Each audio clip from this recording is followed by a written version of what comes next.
Okay जी, तो आज हम करने वाले हैं बिजनेस स्टडीज क्लास 11th का last chapter, that is international business. International business क्या होता है, सारी की सारी चीजें आज जानेंगे। इंटरनेशनल बिजनेस में क्या चीजें चाहिए होती है, इंटरनेशनल बिजनेस करते वक्त हमें क्या क्या चीजों का ध्यान रखना होता है, ये सारी की सारी इंफॉर्मेशन आज की क्लास के अंदर हम जानने वाले हैं। लेकिन उससे पहले हमें ये जानना पड़ेगा कि इंटरनेशनल बिजनेस क्या होता है। तो अगर मैं इंटरनेशनल बिजनेस की बात करूं, कोई भी मैन्युफैक्चरिंग या ट्रेडिंग जब हम करते हैं beyond the country, beyond the boundaries of a country, यानी कि अगर मैं मैन्युफैक्चरिंग कर रहा हूं या ट्रेडिंग कर रहा हूं हमारी कंट्री की बाउंड्रीज से पार जा करके, तो उसको बोला जाता है इंटरनेशनल बिजनेस। ओके जी, इन शॉर्ट अगर आप within the boundaries of a country manufacturing और ट्रेडिंग कर रहे हो गुड्स एंड सर्विसेज की, तो वो क्या चीज हो जाती है, आपका इंटरनल ट्रेड था, जो कि इससे जस्ट पिछला चैप्टर था।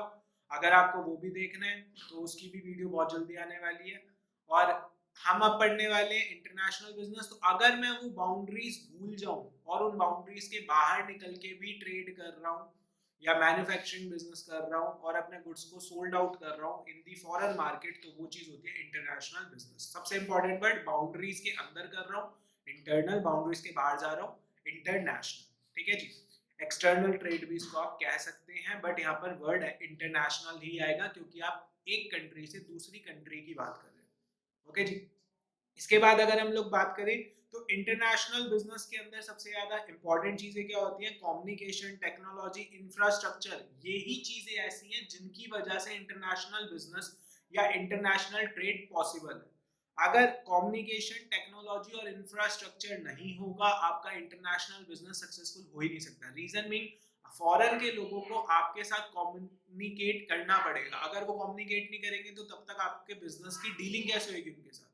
अगर उनके बिजनेस के साथ आपकी डीलिंग नहीं होगी तो फिर आपका इंटरनेशनल बिजनेस करने का सपना एक सपना ही रह जाएगा। ठीक है जी, आफ्टर दैट आपको कहीं ना कहीं क्या चीज चाहिए, आपको कहीं ना कहीं टेक्नोलॉजी चाहिए। रीजन बीइंग, फॉरेन के अंदर अगर आप जा रहे हो तो you are competing with foreign market. वहां की टेक्नोलॉजी को भी आपको अडॉप्ट करना पड़ेगा या उससे बेटर टेक्नोलॉजी को अडॉप्ट करना पड़ेगा, तभी आप अपने कस्टमर्स को वो प्रोडक्ट दे सकते हो जो उनको चाहिए या जो उनको सेटिस्फाई करे।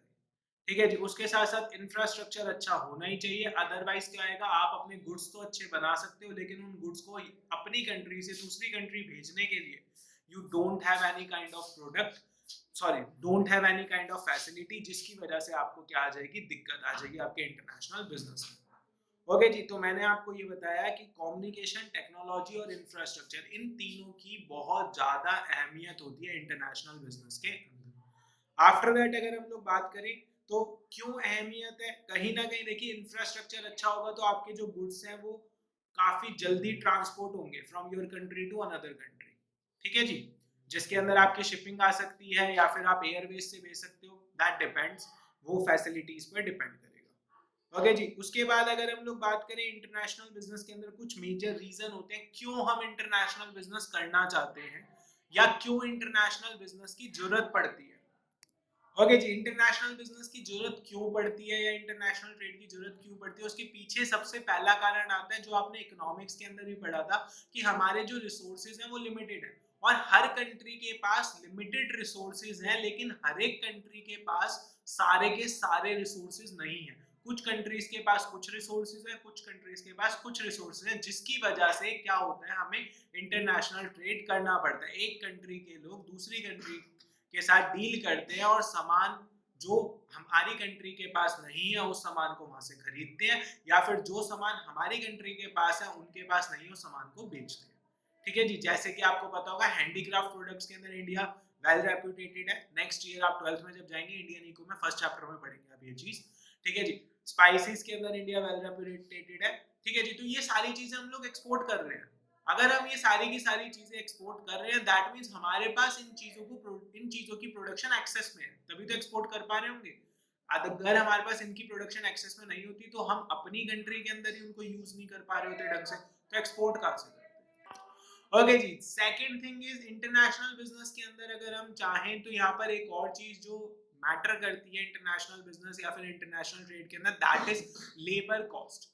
हर कंट्री के अंदर प्रोडक्शन करने के लिए लेबर की जरूरत पड़ती है और labour cost country to country vary करती है। इंडिया के अंदर चीप लेबर मिल जाती है, ये आपने बहुत लोगों से सुना होगा, ठीक है जी। या फिर आपने देखा होगा बाहर की कंट्रीज इंडिया में आकर के सेटअप कर रही हैं अपनी मैन्युफैक्चरिंग के काम को, उसके पीछे का रीजन है कि इंडिया में लेबर चीप रेट पर मिल जाती है, ठीक है। फॉरेन के अंदर आपने देखा होगा यहाँ से कुछ लोग फॉरेन जाते हैं, वो वहां पर चाहे डोमिनोज में काम कर रहे हो चाहे टैक्सी चला रहे हो, लेकिन फिर भी लाखों में महीने के कमा रहे होते हैं। उसके पीछे का रीजन क्या है, वहां पर लेबर कॉस्ट ज्यादा है, ठीक है जी, जिसकी वजह से वहां पर लेबर को अच्छी खासी अर्निंग मिलती है, यहाँ पर नहीं मिलती। तो लेकिन अगर एक बिजनेस के पॉइंट ऑफ व्यू से आप देखोगे तो बिजनेस के पॉइंट ऑफ व्यू से तो लेबर कॉस्ट सस्ती होगी तो आपकी प्रोडक्शन कम रेट पर होगी, तो ये चीज भी फर्क करती है। और आपकी प्रोडक्शन कम रेट पर होगी तो आपके गुड का प्राइस भी थोड़ा कम होगा और सामने वाली कंट्री उस गुड को सस्ते रेट पर खरीद भी सकती है। And third thing is availability of different factors.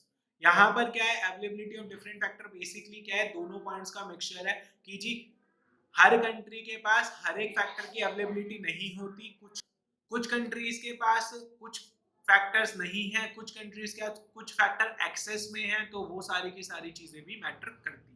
इसके बाद अगर हम बात करें कंसेप्ट ऑफ इंटरनेशनल बिजनेस के अंदर, तो इंटरनेशनल ट्रेड के अंदर क्या चीजें होती है, एक होता है जब प्रोडक्ट को सेल्ड आउट करा जाता है एक कंट्री से दूसरी कंट्री में। लेट्स से मैं कहता हूँ हमारी कंट्री से, इंडिया से हम ऑस्ट्रेलिया के अंदर कोई चीज सोल्ड आउट कर रहे हैं, तो एक तो ये इंटरनेशनल बिजनेस है। दूसरा इंटरनेशनल बिजनेस की टाइप क्या हो सकते हैं कि हम ऑस्ट्रेलिया से इंडिया के अंदर कोई चीज परचेज कर रहे हैं, ठीक है जी। तो जब हम सेल आउट करते हैं that process is known as export of goods, हम लोग उसको एक्सपोर्ट कर रहे होते हैं अपनी कंट्री से दूसरी कंट्री के अंदर। और जब हम परचेज कर रहे होते हैं तो that process is known as import of goods, ठीक है जी। एक्सपोर्ट किसको कहा जाता है, जब हम सोल्ड आउट करते हैं हमारी कंट्री के सामान को दूसरी कंट्री के अंदर। और इंपोर्ट किसको कहा जाता है, जब हम परचेज करते हैं दूसरी कंट्री से कोई सामान हमारी कंट्री के अंदर, ठीक है जी।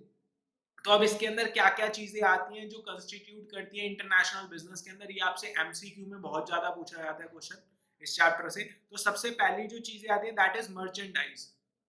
मर्चेंडाइज क्या होती है, मर्चेंडाइज होते हैं कोई भी गुड्स, ठीक है, मेटल्स, केमिकल्स, मशीनरीज, इलेक्ट्रॉनिक्स, ये सारी की सारी चीजें मर्चेंडाइज होती है, यानी कि विजिबल काइंड ऑफ आइटम्स जिनको आप देख सकते हो छू सकते हो, वो सारी की सारी चीजें, ठीक है। नेक्स्ट थिंग जो यहाँ पर आती है that is export and import of intangible things.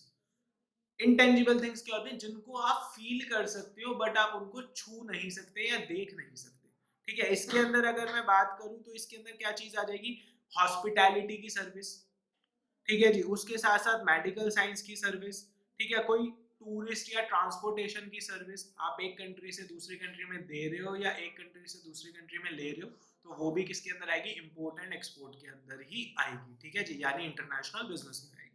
Next जो है दैट इज इंटरनेशनल बिजनेस के अंदर अगर आप आना चाहते हो तो उसके अंदर एक चीज और होती है, दैट थिंग इज कि आप क्या कर रहे हो, आप किसी कंट्री के अंदर कोई चीज प्रोड्यूस कर रहे हो और फिर उसको सेल आउट कर रहे हो दूसरी कंट्री के अंदर, यानी कि आप उस कंट्री से बिलोंग नहीं करते, दूसरी कंट्री से बिलोंग नहीं करते, किसी तीसरी ही कंट्री से बिलोंग करते हो आप, लेकिन फिर भी आप किसी एक कंट्री के अंदर आकर के किसी चीज की प्रोडक्शन कर रहे हो, उस कंट्री में बेच रहे हो, दूसरी कंट्री के अंदर भी बेच रहे हो, तो वो चीज भी इंटरनेशनल बिजनेस के अंदर ही आती है। जैसे कि यहाँ पर मैं बात करूं, आप देखोगे पेप्सी और कोका कोला दोनों ही इंडिया की कंपनीज नहीं है, लेकिन पेप्सी की और कोका कोला की प्रोडक्शन इंडिया में भी होती है, वही प्रोडक्शन जो है इंडिया के अंदर भी बिकती है, यहाँ से भी एक्सपोर्ट की जाती होगी, ठीक है जी, बाहर।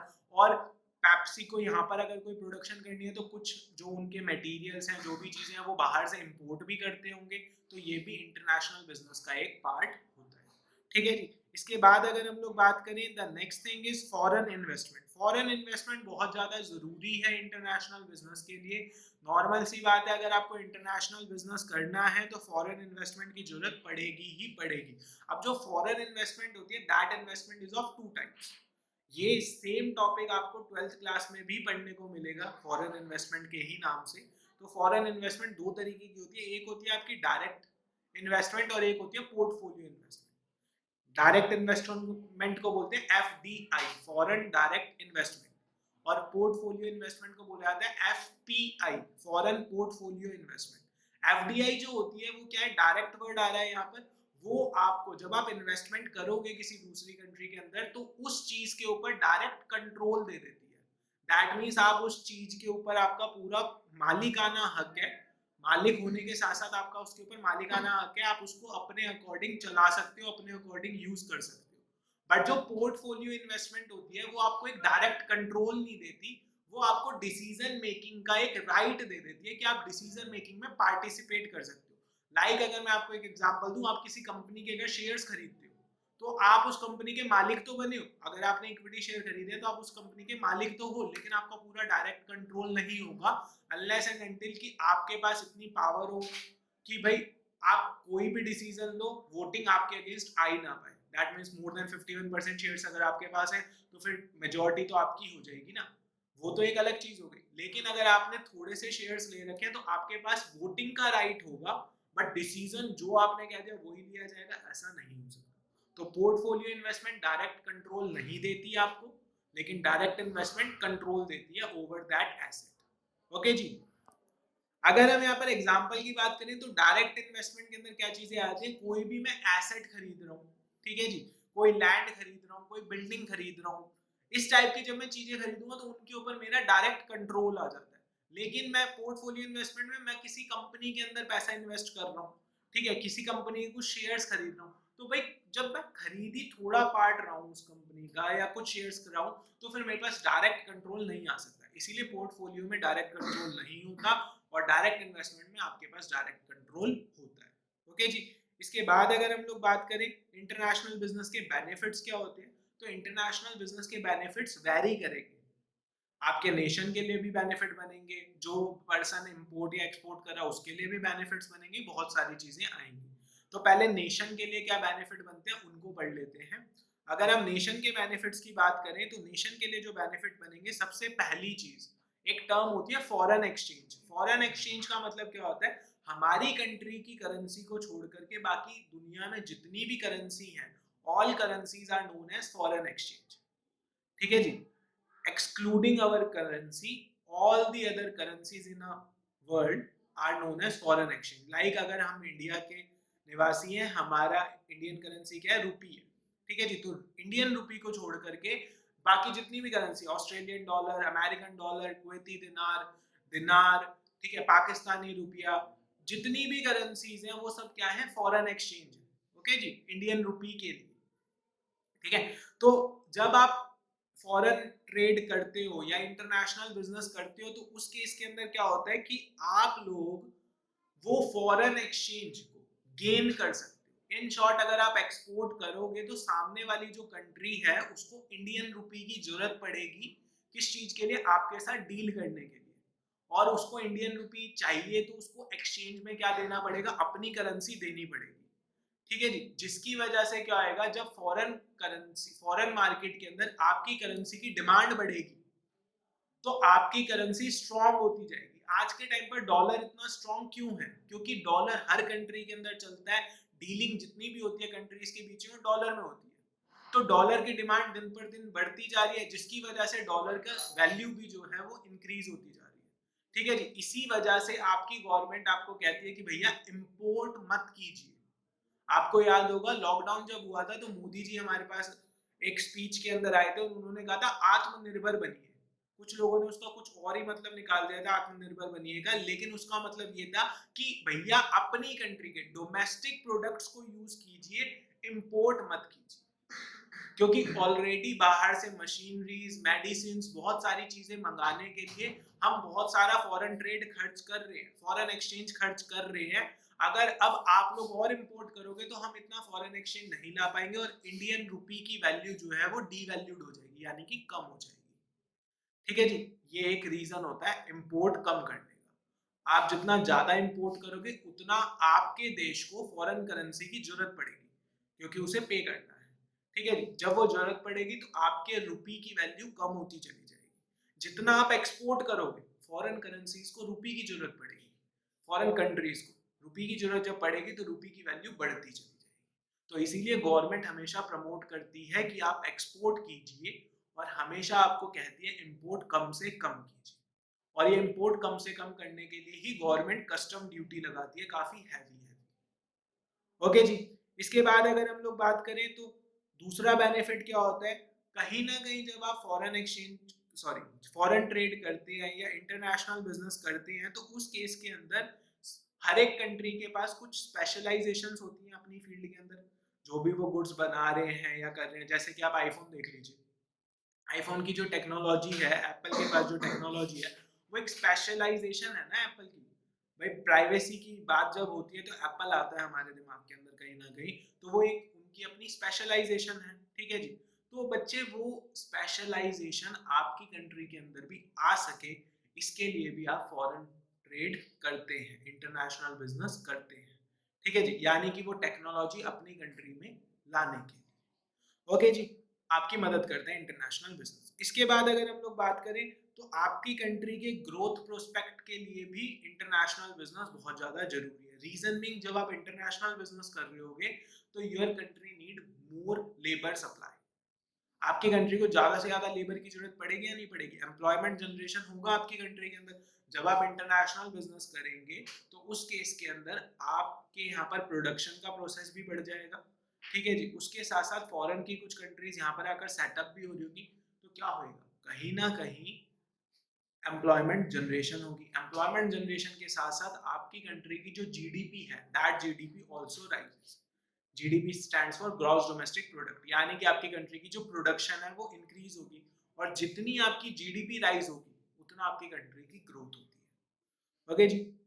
बाकी डिटेल में जीडीपी के बारे में आप जैसे ही 12th क्लास में पहुंचेंगे, इकोनॉमिक्स का पहला ही जो यूनिट है मैक्रो इकोनॉमिक्स का पूरा नेशनल इनकम जीडीपी के ऊपर ही डिपेंड करता है कहीं ना कहीं, okay ji.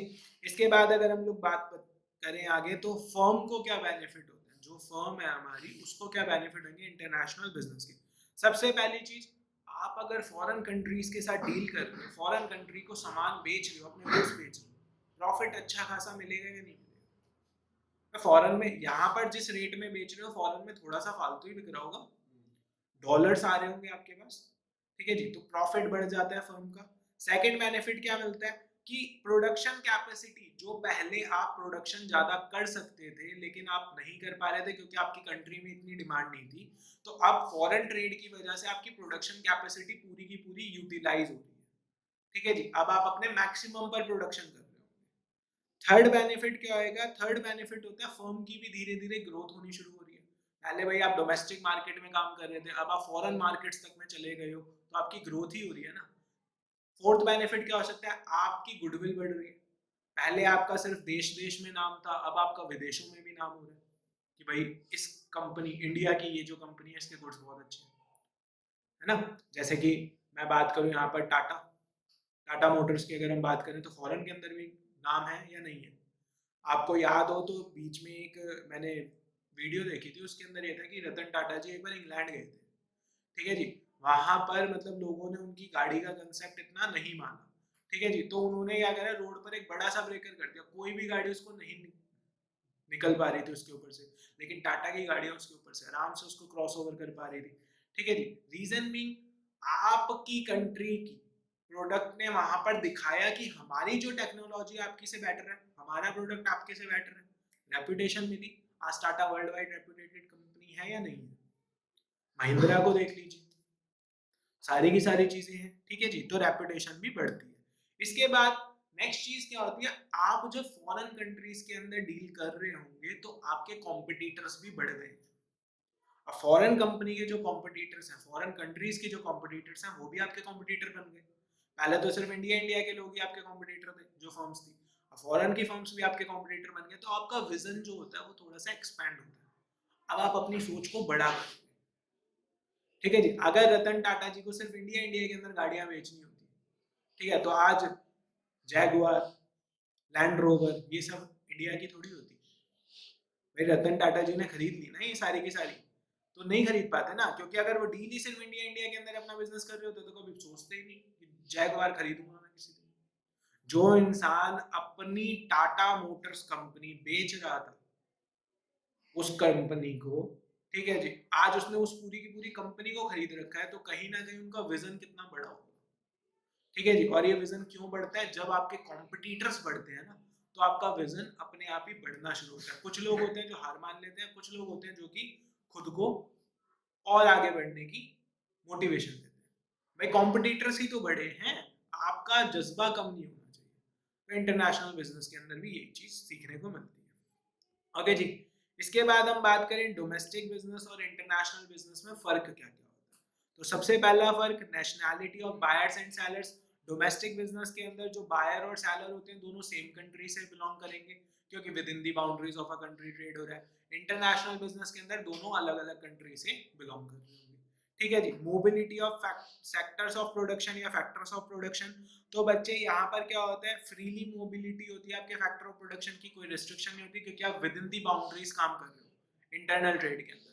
But international trade के अंदर आपके ऊपर कुछ रिस्ट्रिक्शंस होती हैं, जो कि क्या रिस्ट्रिक्शंस होगी भाई, कुछ वीजा की फॉर्मेलिटीज होती हैं, कुछ लाइसेंसेस आपको लेने पड़ते हैं, तो ये कुछ रिस्ट्रिक्शंस आपके ऊपर लगी होती है। मोड ऑफ पेमेंट की बात करें तो इंटरनल ट्रेड के अंदर मोड ऑफ पेमेंट आपका कुछ भी हो सकता है, चेक हो सकता है, कैश हो सकता है, ड्राफ्ट हो सकता है, कुछ भी हो सकता है। लेकिन जो आपका इंटरनेशनल बिजनेस होता है उसके अंदर मोड ऑफ पेमेंट क्या आएगा, या तो टेलीग्राफिक ट्रांसफर होगा, जो ऑनलाइन ट्रांसफर्स होते हैं हमारे, या फिर एलओसी होगा। ठीक है जी, एलओसी क्या होता है ये अभी हम पढ़ेंगे, थोड़ा सा इंपॉर्टेंट टर्म है। अभी हम कुछ डॉक्यूमेंट्स की बात करेंगे, इंटरनल ट्रेड और एक्सटर्नल सॉरी इंटरनेशनल बिजनेस के अंदर कुछ डॉक्यूमेंट्स की जरूरत पड़ती है, उसके अंदर एलओसी वर्ड आएगा, तब मैं आपको बताऊंगा। नेक्स्ट जो है बिल ऑफ एक्सचेंज आप यूज कर सकते हैं। ओके जी, उसके बाद मोड ऑफ ट्रांसपोर्ट की बात करें तो अगर आप इंटरनल ट्रेड कर रहे हो तो रेलवे, रोडवेज, एयरवेज ये यूज कर सकते हो। बट जब आप इंटरनेशनल बिजनेस की बात करते हो तो जो मेजर सोर्स होता है वो सिर्फ और सिर्फ सीवेज या एयरवेज ही हो सकता है, और कोई सोर्स इसमें नहीं होता। ठीक है, अब अगर मैं बात करूँ, आप लोग कहोगे नहीं सर कुछ कंट्रीज में तो रेल के थ्रू भी ट्रांसपोर्टेशन किया है। बेटा उनके जो बॉर्डर्स हैं वो बॉर्डर्स क्लोज्ड नहीं है, ओपन बॉर्डर्स है। ठीक है जी, तो उन कंट्रीज के अंदर आप रोडवेज के थ्रू या ट्रेन के थ्रू ट्रांसपोर्टेशन कर सकते हो। बट जैसे इंडिया पाकिस्तान है, ठीक है जी, यहाँ पर अब बॉर्डर्स क्लोज्ड है। ठीक है जी, तो वो कुछ ही चीजों के लिए खोले जाते हैं, तो हाँ बिल्कुल ट्रेन के थ्रू ट्रांसपोर्टेशन किया जाता है। ठीक है जी, लेकिन मेजर ट्रांसपोर्टेशन का जरिया एयरवेज या वाटरवेज ही होता है। इसके बाद cost of transportation, internal trade में काफी कम आती है कॉस्ट ऑफ ट्रांसपोर्टेशन, क्योंकि आपको with in the country transportation करना है। बट एक्सटर्नल ट्रेड के अंदर काफी ज्यादा हो जाती है कॉस्ट ऑफ ट्रांसपोर्टेशन, या मैं कहूँ तो इंटरनल ट्रेड के अकॉर्डिंग ज्यादा होती है। रीजन मीन भाई आपको काफी लॉन्ग डिस्टेंस कवर करना पड़ेगा, एक देश से दूसरे देश जाने में। ठीक है, उसके बाद गवर्नमेंट रजिस्ट्रेशन, इंटरनल ट्रेड के अंदर गवर्नमेंट रजिस्ट्रेशन की जरूरत तो पड़ती है, लेकिन कोई स्पेशल लाइसेंस की जरूरत नहीं पड़ती। लेकिन इंटरनेशनल बिजनेस करने के लिए रजिस्ट्रेशन के साथ साथ कुछ सर्टिफिकेट्स की भी जरूरत पड़ती है। वो सर्टिफिकेट्स भी क्या होते हैं अभी हम आगे पढ़ने वाले हैं इंपॉर्टेंट डॉक्यूमेंट्स के अंदर। उसके बाद नेक्स्ट आता है आपका कस्टमर हेट्रोजेनिटी क्रॉस मार्केट। तो डोमेस्टिक मार्केट के अंदर हमारे जो कस्टमर्स होते हैं वो बेसिकली होमोजीनियस नेचर के होते हैं। ठीक है जी, लेकिन जो इंटरनेशनल मार्केट होती है उसके अंदर डिफरेंट लैंग्वेज होगी। ठीक है जी, डिफरेंट प्रेफरेंस होगी कस्टमर्स की, उसके साथ साथ बहुत सारे अपने अपने तरीके होंगे खरीदने के। ठीक है जी, लेकिन अगर आप डोमेस्टिक मार्केट की बात कर रहे हो भाई, एक तो सबसे पहली चीज सब हिंदी में इजिली बात कर रहे होंगे या इंग्लिश में बात कर रहे होंगे। बट जब आप फॉरेन मार्केट में जाओगे, ठीक है, जैसे कि आप जर्मनी की साइड जा रहे हो या रशिया की साइड जा रहे हो, भाई वो लोग अपनी लैंग्वेज को ही प्रेफरेंस देते हैं। ठीक है जी, तो वो स्पेनिश जर्मन के अंदर बात कर रहे होंगे या फिर रशियन के अंदर बात कर रहे होंगे, तो आपको वहां पर थोड़ी सी अपनी इन चीजों को भी इम्प्रूव करना पड़ता है। ठीक है, उसके बाद अगर हम बात करें करेंसी यूज, तो हमारा जो इंटरनल ट्रेड होता है हमारी डोमेस्टिक करेंसी यूज होती है। बट जो इंटरनेशनल ट्रेड होता है उस ट्रेड के अंदर कौन सी करेंसी यूज होगी, उस ट्रेड के अंदर हमारी जो भी करेंसीज होती हैं वो आपकी फॉरेन करेंसीज के अंदर डीलिंग होगी। यानी कि जो दो कंट्रीज के बीच में डीलिंग हो रही होगी, अब डिपेंड करता है अगर आप सेलर हो तो फिर वो उनको आपकी करेंसी की जरूरत पड़ेगी, if you are the buyer तो आपको उनकी करेंसी की जरूरत पड़ेगी। ठीक है जी, नेक्स्ट होता है पॉलिटिकल सिस्टम। तो पॉलिटिकल सिस्टम के अंदर अगर हम बात करें तो इंटरनल ट्रेड के अंदर क्या होता है, पॉलिटिकल सिस्टम को फेस करना पड़ता है।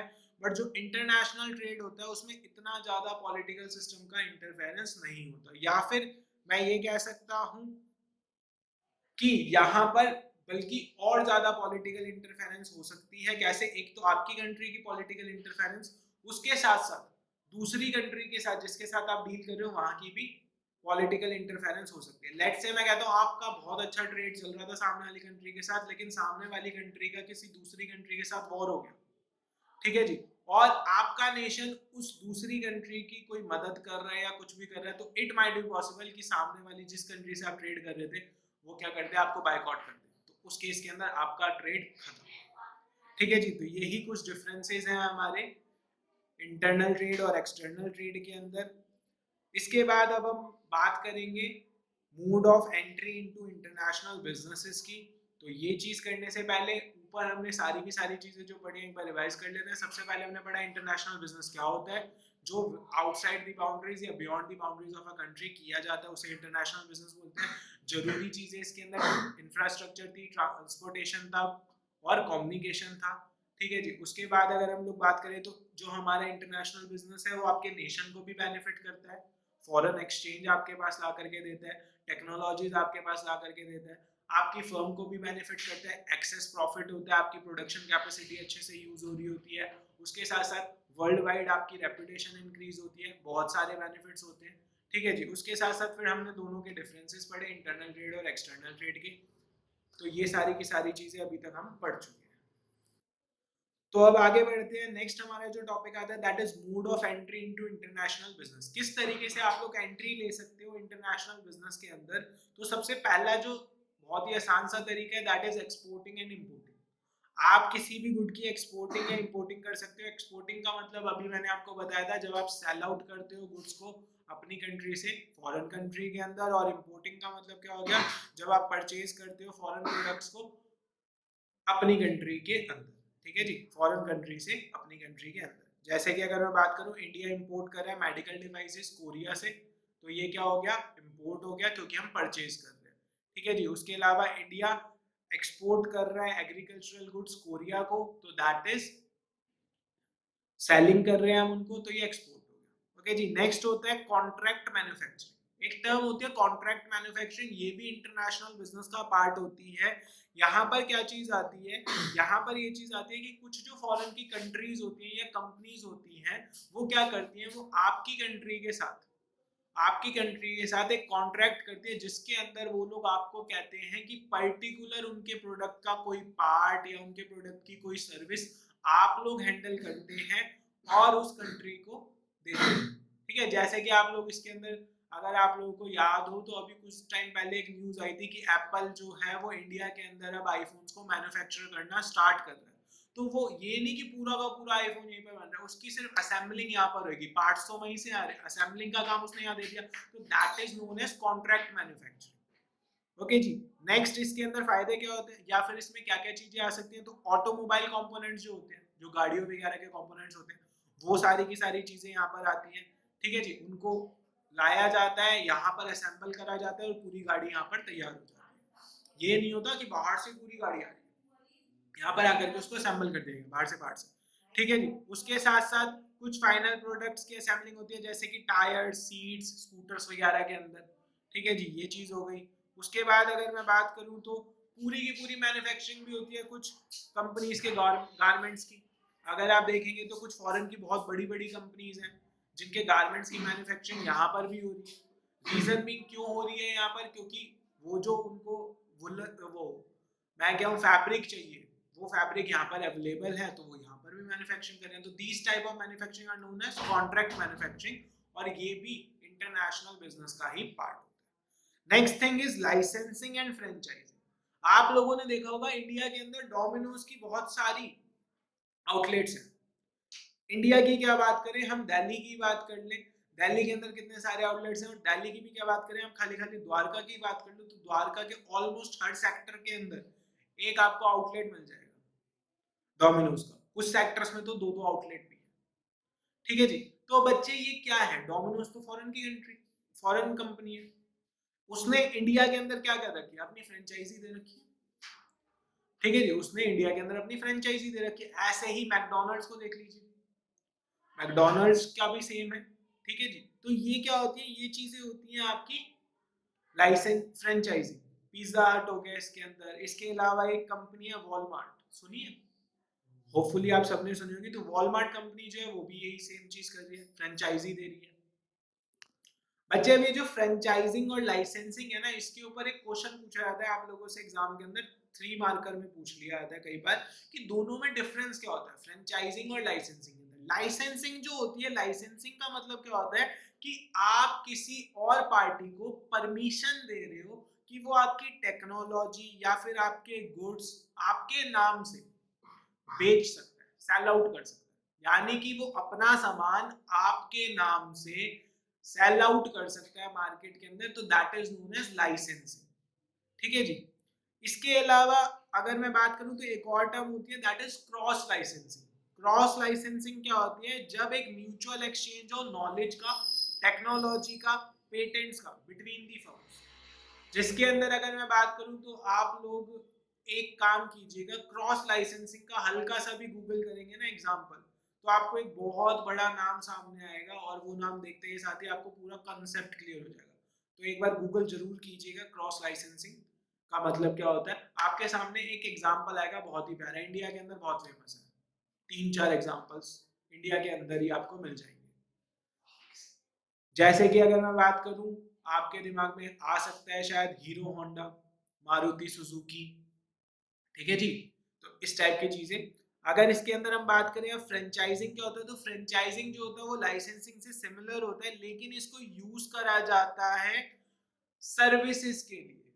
ठीक है जी। इसके अंदर क्या हो रहा है कि डोमिनोज, पिज्जा हट, वॉलमार्ट, ये सब चीजें जो आती हैं ये आपकी लाइफ फ्रेंचाइजिंग के अंदर आती है कि भाई उन्होंने अपनी फ्रेंचाइजी यहाँ पर दे दी। तो फ्रेंचाइजी के साथ साथ ये नहीं कि उन्होंने कह दिया भैया आप खोल लो और फिर आपको ही संभालना, नहीं, बहुत सारी चीजें होती हैं, वो आपको पूरी की पूरी सर्विस देंगे अपनी। ऐसा नहीं कि वो कोई सर्विस नहीं देंगे, अब आपने खोल लिया तो खोल लिया। लाइसेंसिंग के अंदर ऐसा नहीं होता। लाइसेंसिंग के अंदर उन्होंने आपको परमिशन दे दी है, ठीक है जी। उसके बाद सेल आउट करना, सारी चीजें करना वो आपका काम, उनकी तरफ से कोई सर्विस नहीं मिल रही होगी। लेकिन फ्रेंचाइजिंग के अंदर उनकी तरफ से सारी सर्विसेज मिलेगी। जैसे डोमिनोज है तो उनका जो डोमिनोज वालों की अपनी रेसिपी है, वो पर्टिकुलर रेसिपी आपको भी बताई जाएगी। आप डोमिनोज के पिज्जा खाएंगे, सेम पिज्जा आप किसी भी डोमिनोज से खाएंगे, आपको जो अंदर का फ्लेवर है, मैं ये नहीं कहूंगा बेस, थोड़ा बहुत फर्क होता है बेस के अंदर, लेकिन जो एक फ्लेवर होगा वो फ्लेवर आपको सेम मिलेगा। रीजन बिंग हर डोमिनोज के आउटलेट पर रेसिपी जो है वो डोमिनोज वालों की ओरिजिनल ही बेची जाएगी। ऐसा नहीं हो सकता कि आप उस आउटलेट के ऊपर कुछ और बेचें। अगर आप ऐसा कर रहे हैं तो फ्रेंचाइजिंग के नियम के खिलाफ होता है और आपकी फ्रेंचाइजी छीनी जा सकती है और आपके ऊपर केस भी किया जा सकता है। ओके जी। Next term is joint venture. Joint venture क्या होता है? अगर मैं बात करूं तो जॉइंट वेंचर के अंदर मारुति सुजुकी जो है या फिर हीरो होंडा की बात करें तो ये ज्यादा आपको लगेगा कि भाई इसका पार्ट है, ठीक है जी। जॉइंट वेंचर बेसिकली एस्टैब्लिश करा जाता है जहां पर क्या होता है कि jointly on two or more than two independent firms join हो जाती हैं। दो या दो से ज्यादा इंडिपेंडेंट फर्म्स एक साथ ज्वाइन हो जाती हैं और उसकी वजह से कुछ चीजें हमारे सामने निकल कर आती हैं। क्या चीज निकल कर आती है कि भाई एक लोकल कंपनी की कुछ कैपिटल एक फॉरेन कंपनी ने खरीद ली, ठीक है जी। अब वो उसके साथ लिंक हो गई है, अब वो उस लोकल कंपनी के थ्रू अपने भी प्रोडक्ट्स को सोल्ड आउट करवा सकते हैं, ठीक है जी। इसके साथ साथ अगर मैं बात करूं तो लोकल फर्म का एग्जिस्टिंग फॉरेन फर्म के अंदर भी कोई ना कोई इंटरेस्ट होना चाहिए, तभी तो दोनों आपस में डील करेंगे। उसके बाद नेक्स्ट क्या आएगा? ऐसा भी हो सकता है कि दोनों साथ मिलकर के, लोकल फर्म और फॉरेन की फर्म साथ मिलकर के एक नई फर्म ही खोल दे, ये भी पॉसिबल है। या तो वो local foreign firm local firm के साथ मिलकर के अपने प्रोडक्ट लोकल फर्म के थ्रू ही बेच रही होगी, ठीक है जी। या फिर दोनों साथ मिलकर के एक नई फर्म खोल करके भी काम कर सकते हैं। लेकिन इसके अंदर होता क्या है कि फॉरेन की कंपनी आपकी कंट्री के कंपनी के साथ टाई अप करेगी, यानी कि ज्वाइंट हो जाएगी, दोनों कंपनीज आपस में ज्वाइंट हो रही है, इसीलिए इसको बोला जाता है ज्वाइंट वेंचर। ओके जी। नेक्स्ट आता है होली ऑन सब्सिडरीज। अब सब्सिडरीज वर्ड आप लोगों ने पहले भी सुना होगा कंपनीज चैप्टर के अंदर कि सब्सिडरी क्या होती है। जब हमारी एक पेरेंट कंपनी क्या करे, किसी दूसरी कंपनी को एक्वायर कर ले 100%, तो उसको सब्सिडरी बोल दिया जाएगा। इन शॉर्ट, आपने कोई, आपकी एक कंपनी है, उस कंपनी ने दूसरी कंपनी को एक्वायर कर लिया, तो अब वो कंपनी उसकी सब्सिडरी बन गई। जैसे कि टाटा ने जैगवार को या फिर लैंड रोवर को एक्वायर कर लिया, तो अब वो उसकी सब्सिडरी कंपनीज बन चुकी है। नाम तो उन्हीं का चल रहा है, लैंड रोवर ही चल रहा है, उस पर टाटा का लोगो तो नहीं आया ना, लेकिन एक्वायर्ड बाय क्या है, टाटा मोटर्स है। तो जी ये चीज होती है आपकी किसके अंदर, होली ऑन्ड बिजनेस के अंदर, सब्सिडरीज के अंदर। यहाँ पर उन्होंने सीधा उसको एक्वायर कर लिया, ठीक है जी। अब उन्होंने जब उसको एक्वायर कर लिया तो फॉरेन मार्केट के अंदर भैया जो लैंड रोवर का भी बिजनेस था, उस बिजनेस के जितने क्लाइंट थे वो टाटा के भी क्लाइंट बन गए या नहीं बन गए, सारी की सारी चीजें हुई, ठीक है जी। तो इससे बेनिफिट काफी ज्यादा हो जाते हैं। वो बेनिफिट इसके अंदर ये हो सकते हैं कि अब आप उस मार्केट के अंदर जा करके या तो उसी बिजनेस के नाम से काम कर सकते हो, या फिर आपके पास उस बिजनेस के सारे क्लाइंट्स हैं, अपने नाम से भी काम कर सकते हो, ठीक है जी। उस बिजनेस को तो अब आपने अपने इशारों पर ही नचाना है, क्योंकि वो पूरी तरीके से आप खरीद चुके हैं। ओके, तो आज का कंसेप्ट हमारा इतना सही है। आगे जो हमें चीजें पढ़नी है that is export procedure, import procedure. Paper के अंदर ये चीजें काफी ज्यादा पूछी जाती हैं और ये चीजें आपको मिलेंगी सेकंड वीडियो के अंदर, तो सेकंड वीडियो भी जरूर देखें। होपफुली यहाँ तक सबको समझ आया होगा। अगर अच्छा लगा तो लाइक एंड शेयर करें और चैनल को सब्सक्राइब करें।